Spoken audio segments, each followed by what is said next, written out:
Today we are making the internet famous Marry Me chicken, but as usual I have to put my own twist on it. Well, my twist is we're gonna use chicken thighs, but since we're going for it's so good I'm gonna marry you level, when we make the chicken we're going to avoid the ones that look pale, limp and gummy. Instead I'm gonna show you how to make chicken thighs that have crispy skin. Alongside with that, a creamy velvety Marry Me sauce, although I have one ingredient substitute which I'll show you later. But for now, let's prep all the aromatics. I'm crushing the garlic so that it's easier to peel the skin. You can cut and slice or prepare it depending on how intensely garlicky you want your sauce to be.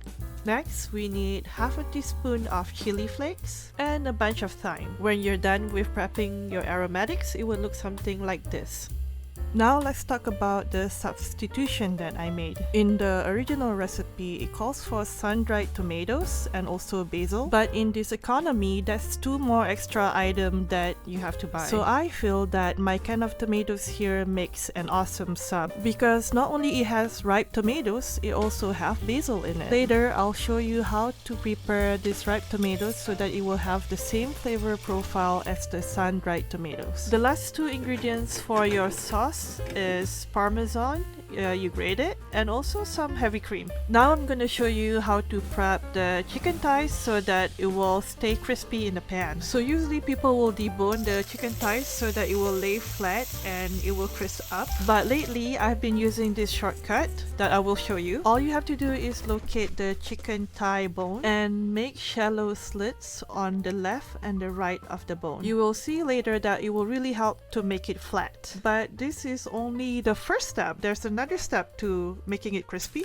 To make it crispy, you will need a parchment paper and also a heavy pan. So let me show you. In a heated pan with some olive oil, lay down your chicken thighs skin side down. It helps if you prepare this beforehand. You get a parchment paper just about the size of your pan. Carefully lay it on top and then put another pan on top of the parchment paper. When the first time you do this, it doesn't hurt to check once in a while how it looks like.